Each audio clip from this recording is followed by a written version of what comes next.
తెలంగాణకు చెందిన లక్ష్మీకాంత్ రెడ్డితో పరిచయం పెంచుకొని హనీ ట్రాప్ విసిరింది సౌమ్య శెట్టి.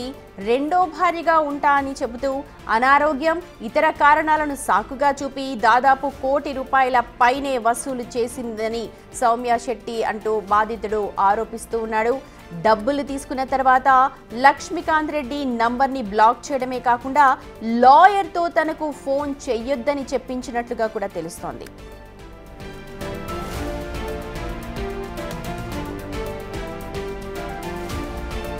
లక్ష్మీకాంత్ లాగే రాజేష్ అనే మరో యువకుడికి సైతం హనీ ట్రాప్ వేసి లక్షలాది రూపాయలు గుంజుకున్నట్టుగా తెలుస్తోంది. దీంతో బాధితులు గత్యంతరం లేక విశాఖ పోలీస్ కమిషనర్ను కలిసి కంప్లైంట్ చేశారు. ఇప్పుడే కాదు, గతంలో కూడా సౌమ్య శెట్టిపై కొన్ని ఆరోపణలున్నాయి. గతంలో తన స్నేహితురాలి ఇంట్లోనే దాదాపు 70 తులాల గోల్డ్ చోరీ చేసినట్టుగా సౌమ్య శెట్టిపై ఆరోపణలు వినిపించాయి అప్పట్లో.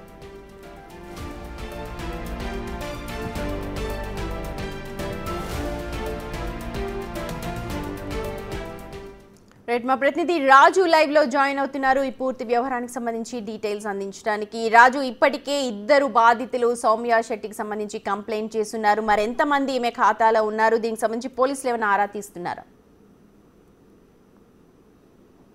సౌమ్య శెట్టి హనీ ట్రాప్ చేసిందని లక్ష్మీకాంత్ రెడ్డి అనే వ్యక్తి విశాఖ సిపికి ఆన్లైన్లో కంప్లైంట్ చేశారనేది ఇప్పుడు నడుస్తున్నటువంటిది. సౌమ్య శెట్టి కూడా దీని మీద నిన్న రాత్రి విశాఖ సిపికి అయితే ఫిర్యాదు చేసినటువంటి పరిస్థితి అయితే ఉంది.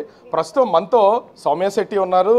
ఒక పక్కన సీరియల్స్లోనూ సినిమాల్లోనూ ఇన్స్టా ఇన్ఫ్లుయెన్సర్గా ఉన్నటువంటి, అంటే మీరు చేస్తున్నటువంటి మేజర్ ఆరోపణకు చూసినా కూడా మీ మీద చేస్తున్నటువంటి ఆరోపణ ముఖ్యంగా చూస్తే లక్ష్మీకాంత్ రెడ్డిని మీరు రెండో వివాహం, అంటే మీరు సెకండ్ వైఫ్గా కూడా ఉండటానికి సిద్ధమైనట్టు, అతని దగ్గర 86 లక్షలు తీసుకున్నట్టు మేజర్ ఆరోపణ. ఏం చెప్తారు అసలు దీని మీద?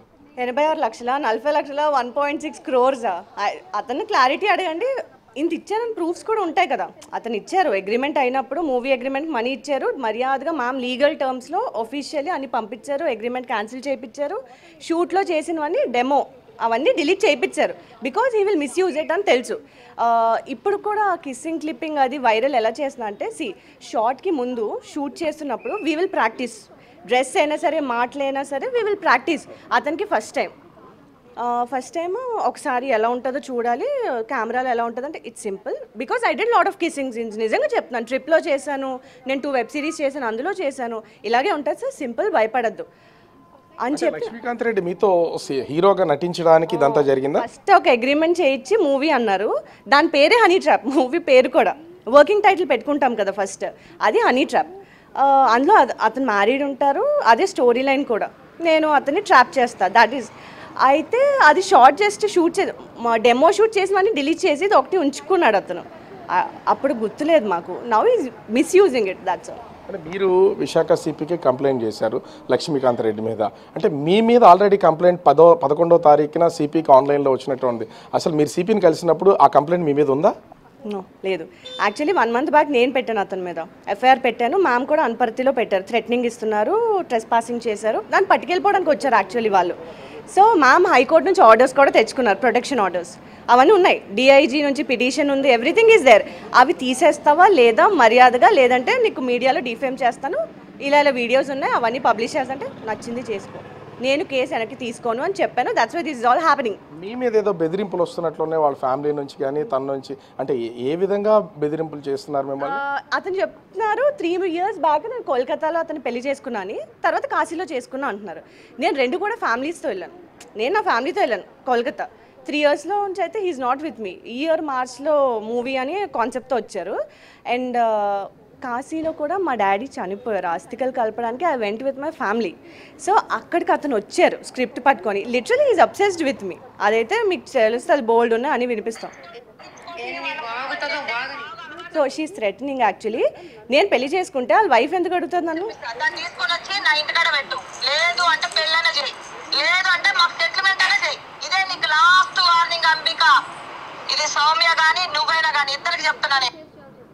అది అతను అబ్సెషన్. నన్ను రెండో పిల్లంగా ఉంచుకొని వాళ్ళ ఊర్లో ఉంచుకోవాలంట.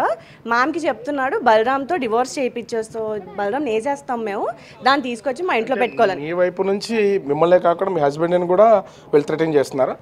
చేయలే, సైలెంట్గా ప్లానింగ్. అతని 10 టిప్పర్స్ ఏవో ఉన్నాయి, ఆల్రెడీ 10 మర్డర్లు ఏమో చేశారంట అతను. సో బలరామ్ నేనే చంపేస్తాం లేదా డివోర్స్ ఇచ్చి మా దగ్గరికి వచ్చి అంటున్నారు. వాళ్ళ వైఫ్ కూడా okay, she's okay with it. అంటే తను చెప్పింది వింటుందా వాళ్ళ వైఫ్ కూడా మిమ్మల్ని? అంటే మిమ్మల్ని సెకండ్ వైఫ్గా మీరు వెళ్ళడం ఆమె కూడా ఇష్టం అనేదా? అదే చెప్తున్నారు మ్యామ్కి, మేము కేసు పెట్టాక షీఈ్ థ్రెటనింగ్ అస్, మర్యాదగా సౌమ్య నుంచి పెళ్లి చేస్తావో లేదని, లేదంటే కేసులైనా వెనక్కి తీసుకోండి, దట్స్ వాట్ దే వాంట్. అసలు ఎందుకు మీ మీద ప్రతిసారి ఒక వివాదం వస్తుంది? గతంలో విశాఖలోనే గోల్డ్కి సంబంధించి దాదాపుగా 70 తులాలు మీరే కాజేశారని మీ స్నేహితురాలని చెప్పేసి మీ మీద ఒక ఆరోపణ చేస్తుంది కదా, ఎందుకు మీ మీదే తరచు ఇట్లా? నా టైం బ్యాడో ఏమో తెలీదు, యాక్టింగ్కి ఫేమస్ అవ్వాలి, కాంట్రవర్సీస్ అవుతున్నాయి, అది ఆల్రెడీ నేను ఫైట్ చేస్తున్నాను, legally it's in court, I can't talk much about it. And ఇది అంటారా, నేను ఏమంటాను, ఎఫ్ఐఆర్స్ నేను పెట్టాను కదా, అతన్ని కూడా కంప్లైంట్ కాదు, ప్లీజ్ రిజిస్టర్డ్ ఎఫ్ఐఆర్ నాకు చూపించండి, ఏం కంప్లైంట్ పెట్టారు, there is no, is just bluffing it off. అంటే ప్రేమ పేరుతో ₹1 కోటి అసలు మీరు వసూలు చేసింది నిజమా కదా, లేకపోతే కేవలం ఇది మూవీకి సంబంధించా? మూవీకి సంబంధించి అతను అడ్వాన్స్ ఇచ్చారు, అవి రిటర్న్ ఇచ్చాం, దట్స్ ఆల్. 1.5 crores నిజంగా చెప్తున్నాను, నా దగ్గర, బలరామ్ దగ్గర, మా మమ్మీ, మోనిక పాపం చిన్నపిల్లల వాళ్ళ దగ్గర అకౌంట్స్ ఎక్కడ మనీ ఉన్నా, నా పేరు మీద ఒక ప్రాపర్టీ ఉన్న కార్ ఉంది అండ్ లోన్లో ఉంది, ఫ్లాట్ ఉంది, మా హస్బెండ్ పేరు మీద ఉంది, లోన్లో ఉంది. ఇవి కాకుండా నా దగ్గర అకౌంట్లో డబ్బులు ఒక 50,000కి మించి ఉన్నా, ఏమైనా ప్రాపర్టీస్ ఉన్నా, ఆన్ స్పాట్ నేను నిజంగా గుండు గీయించుకుంటా. అతను ఇచ్చిన అలా నేను రిటర్న్ ఇచ్చేసాం లీగలీ, బికాజ్ ఈ విల్, ఎందుకు అతనితో మనకు అని చెప్పి, still is bluffing it of.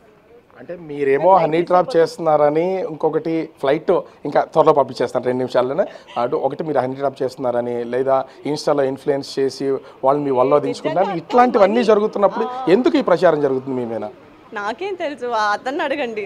And literally honey trap చేసేంత సీన్ నాకు లేదు. అండ్ అతను మాట్లాడింది కాకుండా ఇంకెవరిని నేను ట్రాప్ చేశానో ఐఎమ్ ఆస్కింగ్ టు కమ్. ఇప్పుడు ఇంత అవుతుంది కదా, నిజంగా నాకు ఒక సంథింగ్ విఘ్నేష్ అని ఎవరో హీరో అంటే, నేను అసలు నా లైఫ్లో విఘ్నేష్ అని హీరోతో యాక్టే చేయలేదు. ఇంకా శ్రవణ్ అని ఎవరో సూసైడ్ చేసుకుని చచ్చిపోయారంట నా వల్ల. ఐ జస్ట్ ఇన్ని జరిగితే, ఇంత హనీ ట్రాప్ అయితే నేను ఎందుకు ఇంట్లో ఉంటాను? మేము అక్కడ 5 yearsగా ఉంటున్నాము, మా హస్బెండ్కి నాకు పెళ్ళై 12 years అయింది. నేను నిజంగా చెప్పే ప్రొజెక్షన్ ట్రూవే అయితే why I'm living this life మీకే అర్థమవుతుంది కదా. నేను ఒక అబ్రాడ్ ట్రిప్ కూడా వెళ్ళలేదు నా బతుక్కి. What he wants to portray. ఎందుకు ఇన్ని విమర్శలు? వీటిని ఫేస్ చేస్తేనే ఒక పక్కన కోర్టులు, అదేవిధంగా తర్వాత ముఖ్యంగా చూస్తే పోలీస్ స్టేషన్లో ఇలా తిరుగుతున్నారు. మీ కెరియర్కి ఇబ్బంది అనిపించదా? ఆ కెరియర్ ఆ కేసుతోనే పోయింది అనుకోండి, అది వేరే విషయం. అందుకే కదా ఇతనితో యాక్ట్ చేయడానికి రెడీ అయిపోయాను. అతని ప్లేస్లో ఒక గేదెని పెట్టి కిస్సింగ్ సీన్ ఉంది, ప్రాజెక్ట్కి అవసరం, మూవీ కంటే I'll do, I'm an actor. అదే జరిగింది. But he's misusing it. Ethical less fellow, చదువురాని ఫెలో, అడ్డమైన యదవులు ప్రొడ్యూసర్స్ అయిపోయి సినిమాలకు వస్తే ఇదే అవుతుంది. ఏం చేయదలిచారు మీరు లక్ష్మీకాంత్ రెడ్డిని? ఇప్పుడు ప్రజెంట్ విశాఖ సిపికి కేసు పెట్టారు కదా, ఫిర్యాదు చేస్తారు కదా. సిపి సార్, డిఐజీకి అండ్ ఎఫ్ఐఆర్స్ అన్నీ అయిపోయి, యాక్చువల్లీ ఇట్ షుడ్ బి ఇప్పుడు కోర్టుకి వెళ్ళాలి. అది కోర్టుకి వెళ్ళకుండా ఈ వాంట్స్ టు స్టాప్. అంటే నేను విత్డ్రా చేసుకోవాలని ఈజ్ ట్రైంగ్, నేను చేసుకోను. మరి మీ విషయంలో మిమ్మల్ని బెదిరిస్తున్నటువంటి దానికి ఏం చేయదలిచారు అసలు? చూద్దాం what he will do. Case పెట్టి పోలీసుల ప్రొటెక్షన్ ఉంది కదా.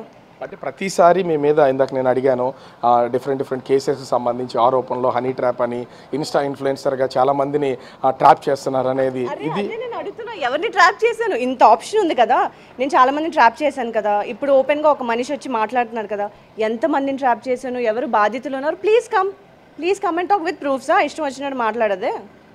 ఇప్పుడు కొత్తగా కూడా మీది యువర్స్ లెవెలింగ్ ఒక మూవీ ప్రమోషన్స్ కూడా అవుతున్నట్లుగా ఉంది, కొన్ని యూట్యూబ్లో కూడా కనిపిస్తున్నాయి. అంటే కెరియర్కి సంబంధించి ఒక స్టెప్ బై స్టెప్ వెళ్తున్నప్పుడు మీ కెరియర్ ఇంకా స్మాష్ అయిపోద్దని మీరు భావించట్లేదా? అసలు ఎందుకు వివాదాల్లోకి తరచు వస్తున్నారు?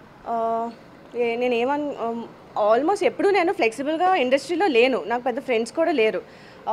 నేనేంటంటే ఒక మూవీ నచ్చితే చేస్తా, లేదా లేదు. నా వర్క్ ఎవరైనా అప్రోచ్ చేస్తే ఐల్ వర్క్. ఫుల్ ఫ్లెజ్డ్గా నేను అందులో లేను. మధ్యలో ఉన్న ఈ రాజేష్ అనే ఆయన ఎవరు? అసలు మీరు ఇప్పుడు కేసు పెట్టిన వాళ్ళు ఎవరెవరి మీద పెట్టారు? ఇతను రెచ్చగొడితే అతను ఎప్పుడో డ్రింక్ చేసి మాట్లాడారంట. అది వాళ్ళిద్దరి మధ్యన ఆయన conversation. He's misusing it. Rajesh sir నా అగేన్స్ట్ ఎప్పుడు వెళ్ళరు, కంప్లైంట్ పెట్టరు. And we're like family friends. అంటే మీ ఇద్దరికి సంబంధించినటువంటి వ్యక్తి మీకున్న లక్ష్మీకాంత్ రెడ్డికి, లేకపోతే మీకు సంబంధించినటువంటి వ్యక్తి రాజేష్? Family friend. అంటే కేసు అయిపోయిన తర్వాత యూస్ టు వర్క్. అండ్ అతను బలరామ్కి నాకు కేసు పరంగా హెల్ప్ చేశారు, గైడెన్స్ అది ఇచ్చి. Is like mentor. అతనికి నాకు ఎఫ్ఐఆర్ కట్టేసి అతను ఏదైతే మాట్లాడారో, మేబీ డ్రింక్ చేసి ఎవరు ఏం మాట్లాడతారో అది నేను ఆపలేను. They spoke with each other. అది అతను ఇప్పుడు మిస్యూజ్ చేస్తున్నాడు. అప్పుడు అది అతను మాట్లాడాడని నాకు సారీ చెప్పారు, అపాలజీ ఇచ్చారు, నేను నార్మల్గా క్షమించేశాను, అయిపోయింది, ఎవ్రీథింగ్ ఇస్ డన్. సో ఇప్పుడు మీరు నెక్స్ట్ స్టెప్ ఏంటి అసలు? ఇప్పుడు ఆల్రెడీ కేసు పెట్టారు కదా, ఆ కేసుని ఫేస్ చేయడమేనా? మీ మీద ఇప్పుడు మళ్ళీ విశాఖ వచ్చి లక్ష్మీకాంత్ రెడ్డి కూడా తను నెక్స్ట్ స్టెప్ తీసుకోబోతున్నాడు. అదే ఏం కేసు పెడతారు ఏమో నాకు తెలియదు. Let's face it. అంటే నా కేసుకి కౌంటర్ కేసే అవుద్ది కదా అది. So nothing legally I'm going. అతను ఏం చేస్తాడు ₹1 విషయం ఏంటి అసలు? ₹1 ఆరోపణ ఉంది కదా మీ మీద, ఏం చేయదలిచారు? ₹1 ప్రూఫ్ చూపించమనండి. అంటే నాకు అకౌంట్ క్యాష్ ఇన్ని ఫోటోలు ఇన్ని వీడియోలు అతని దగ్గర ఉన్నాయి కదా, అంత డబ్బులు ఇస్తే ప్రూఫ్స్ ఉండవా? 40 తులాలు బంగారం